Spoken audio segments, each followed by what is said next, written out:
Evangelho de Jesus Cristo, segundo a narrativa de Lucas, capítulo de número 8. Os irmãos vão acompanhar a leitura dos versos 36 e 37. É uma sequência do que nós estudamos na semana passada. Lucas capítulo 8, versos 36 e 37. É aquela parte final daquilo que estudamos na semana passada sobre a cura do gadareno, que estava possuído por uma legião de demônios, e hoje nós queremos fazer uma abordagem da saída de Jesus daquele lugar. Lucas capítulo 8, versos 36 e 37, assentados reverentemente, os irmãos vão acompanhar a leitura da palavra de Deus, que nos diz assim: E algumas pessoas que tinham presenciado os fatos, contaram-lhes também como fora salvo o endemoninhado. Todo o povo da circunvizinhança dos Gerazenos rogou-lhe que se retirasse deles, pois estavam possuídos de grande medo. E Jesus, tomando de novo o barco, voltou. Que Deus nos abençoe. Amém. Domingo passado nós estudamos sobre o ministério de Jesus, é isso que temos estudado a cada domingo, de acordo com o evangelista Lucas, e no domingo passado nós falamos da libertação em si, o ministério de Jesus como um ministério de restauração. E nós fizemos a abordagem da salvação daquele homem. Falamos na semana passada que o Senhor, Ele nunca nos chama para sermos mais um, mas para sermos um missionário. Terminamos a mensagem no domingo passado com essa reflexão e com essa ênfase. Pois bem, hoje nós queremos fazer uma abordagem, irmãos, dentro dessa mesma história, sobre isso que ocorre aqui, que está sendo narrado por Lucas, por Mateus e também por Marcos, de que o povo daquela região roga, a palavra aqui é rogar, e o verbo rogar aqui, conforme está escrito no aramaico, irmãos, rogar é pedir com muita insistência, é algo muito forte, não é apenas falar, saia por favor, não é isso, é ir atrás, insistentemente, e a força do verbo que aqui está, é inclusive com pedras na mão, é algo ameaçador, é algo muito intenso. Pois bem, os Gerazenos estão vendo um homem libertado. Era um homem que era terrível, um homem com uma força descomunal, um homem que estava possuído por uma legião de demônios e que, aparentemente, antes aquilo fazia parte do folclore da cidade, era algo tradicional, algo comum, aquilo para eles era comum. O que não é comum é o homem libertado, o que não é comum é o homem puro, o que não é comum é o homem são. E aí vem Lucas, vem os evangelistas e falam esse detalhe, eles rogaram que Jesus saísse daquele lugar. E o Senhor Jesus nos dizem os três evangelistas, ele sai. Jesus não discute, ele não bate boca, ele não enfrenta, não há nenhum enfrentamento, ele se dirige ao barco. E no caminho do barco aparece o gadareno libertado e quer ser mais um. E Jesus Cristo diz, não, vai para a tua casa e vai para os teus. Na noite de hoje, irmãos, nós queremos falar sobre o ministério do Senhor Jesus, um ministério que sofreu rejeições. O ministério de Jesus foi um ministério que sofreu rejeições. Aparentemente, essa expressão nos choca, que o evangelho de Jesus, o ministério de Jesus sofreu rejeição, mas isso não é para nos chocarmos de maneira nenhuma. Nós não devemos nos chocar com essa expressão, porque isso é profético. Isso desde o Velho Testamento, os profetas já diziam isso, que ele seria rejeitado. E o texto nos diz, no Novo Testamento, veio para o que era seu, e os seus não o receberam. Geralmente, quando nós falamos de Jesus, dos passos de Jesus, da figura de Jesus, da pessoa de Jesus, do ministério de Jesus, nós achamos que o Senhor Jesus Cristo sempre encontrou portas abertas. E não é assim. Os textos são claros e são múltiplos disso. E nós queremos aprender na noite de hoje sobre isso. Por que se rejeita Jesus? Porque se rejeita um ministério que salva, que liberta, que transforma, conforme vimos na semana passada, um ministério de restauração. Algumas análises podem ser feitas e na noite de hoje nós queremos levantar 3 características ou 3 condições para esse ministério, um ministério que foi rejeitado. E nós vamos ver que o ministério de Jesus é um ministério que se sobrepõe à rejeição humana. O ministério de Jesus é um ministério que se sobrepõe à rejeição humana. Por que rejeitaram a Jesus? Primeira lição. Rejeitaram a Jesus porque fica claro para nós, na narrativa dos 3 evangelistas, que aqueles homens não estavam preparados para Jesus. Rejeita-se Jesus quando a pessoa não está preparada para ele.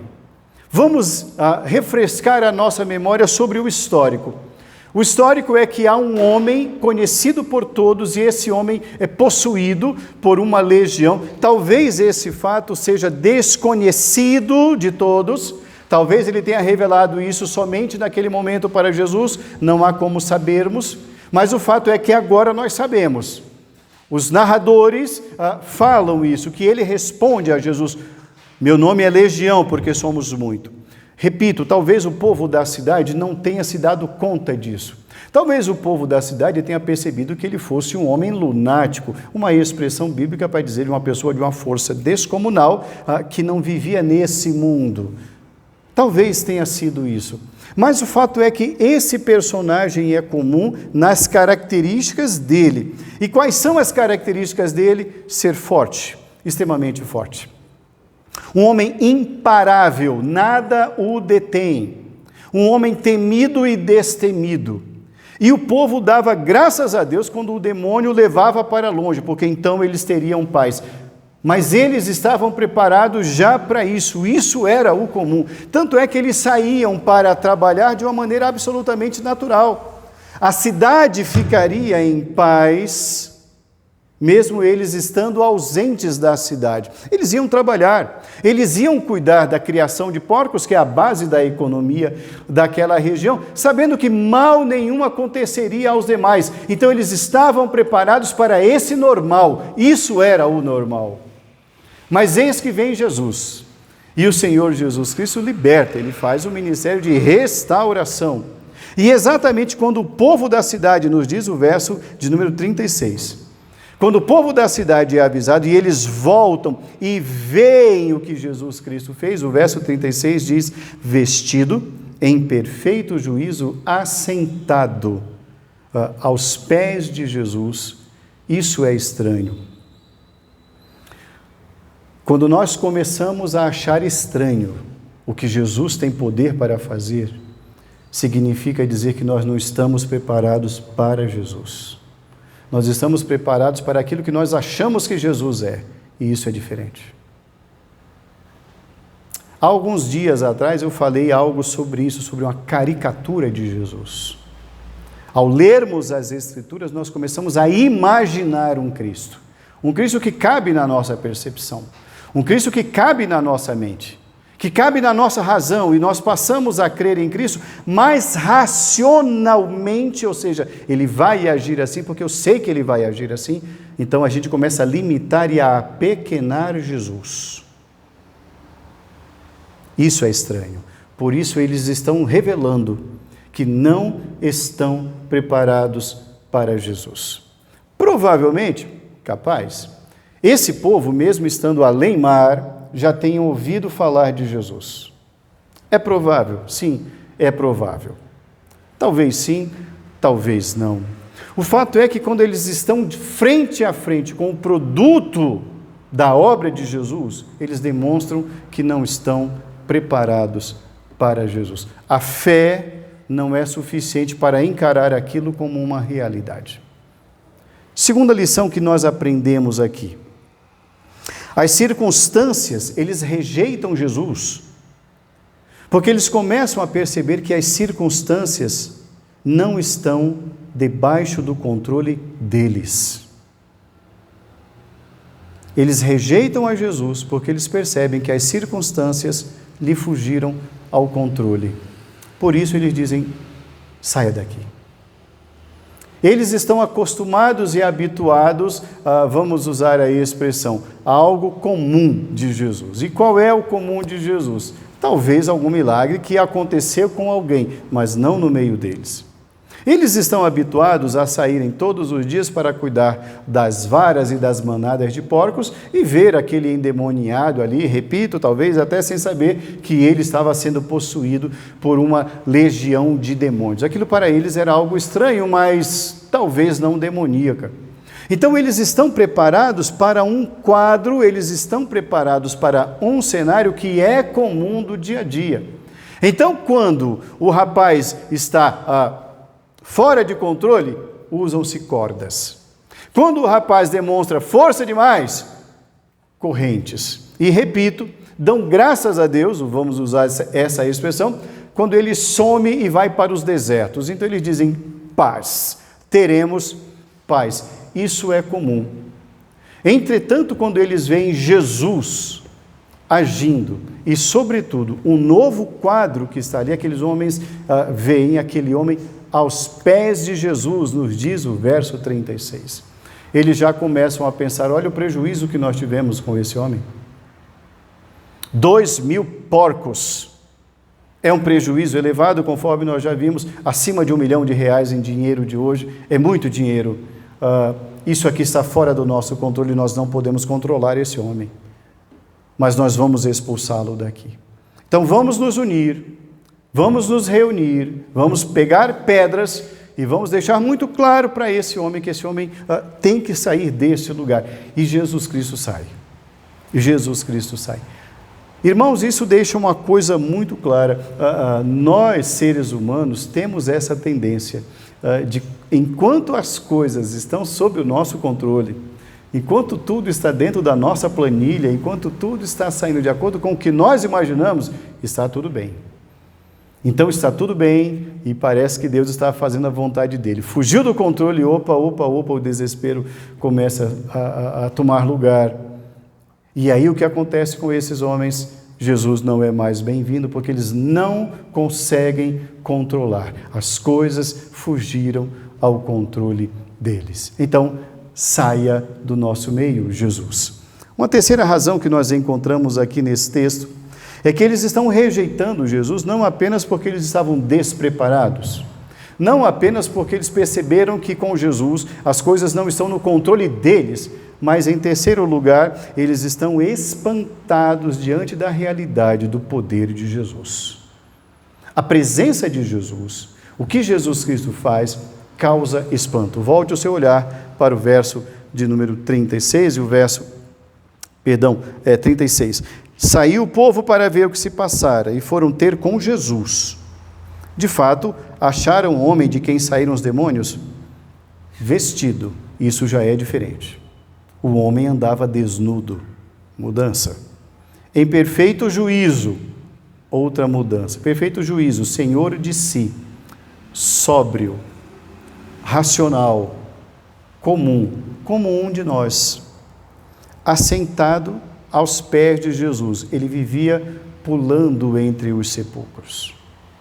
E os sepulcros eram diferentes dos sepulcros que nós temos hoje. Não era um lugar, era em lugares distantes, nas cavernas, distantes da cidade. Então era um homem que tinha habitação irregular, incomum. Então, quando eles começam a perceber que Jesus traz de volta a normalidade, isso causa espanto, porque parece que a obra de Jesus é não bem-vinda. Porque o que o Senhor Jesus Cristo estabelece é a normalidade, Ele devolve à sociedade, Ele devolve à comunidade, Ele devolve à família, conforme vimos na semana passada, mas eles não estão preparados para isso. Parece que eles querem um outro espetáculo, parece que o espetáculo anterior era melhor. Por que era melhor? Porque estava debaixo da normalidade do controle deles, eles estavam habituados a isso. Jesus está deixando algo muito claro para aquela comunidade, que por onde ele passa, não há lugar para as trevas dominarem, e as trevas se vão. Observe bem que assim que Jesus desembarca naquele lugar, aquele homem vai procurar Jesus e diz assim: Vieste para aqui para nos perder, vieste aqui para nos atormentar, ou seja, esse espaço é nosso, esse lugar é nosso, é de uma legião. E depois eles dizem assim, não nos mande embora, nos mande para aquela vara de porcos, para aquela manada de porcos, eles querem ficar ali. Isso é o normal. Por onde Jesus Cristo passa, não há como as trevas lutarem, as trevas simplesmente se dissipam, porque é isso que a luz faz. E o que está presente ali é uma luz que é a maior de todas, é a luz da salvação, é uma luz que transforma, é uma luz que liberta. Aqueles homens expulsaram Jesus, porque eles não estavam preparados para Jesus. Eles expulsaram Jesus porque perceberam que as circunstâncias fugiram ao próprio controle deles. E eles expulsaram Jesus porque eles estavam espantados com aquilo que o Senhor Jesus Cristo é capaz de fazer. Concluindo a nossa reflexão na noite de hoje, o ministério de Jesus foi um ministério, sim, que sofreu perseguição.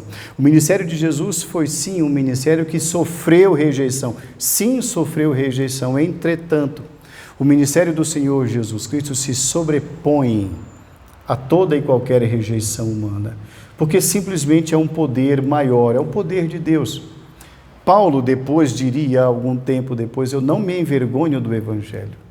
E eu não me envergonho por uma razão, porque o Evangelho é o poder de Deus para a salvação de todo que nele crê. Então não há por que se envergonhar, não há por que eu me envergonhar, diz Paulo, não porque ele é bom, não porque ele é melhor, mas porque ele liberta.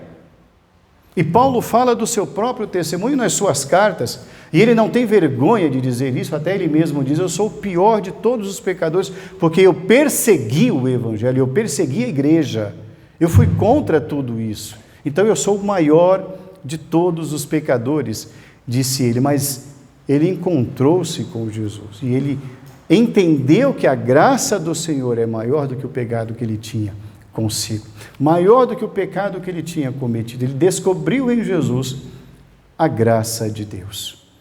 Gerasa, aquela região, recebeu uma libertação. Gerasa e toda aquela região receberam uma graça, a graça da visitação do Senhor.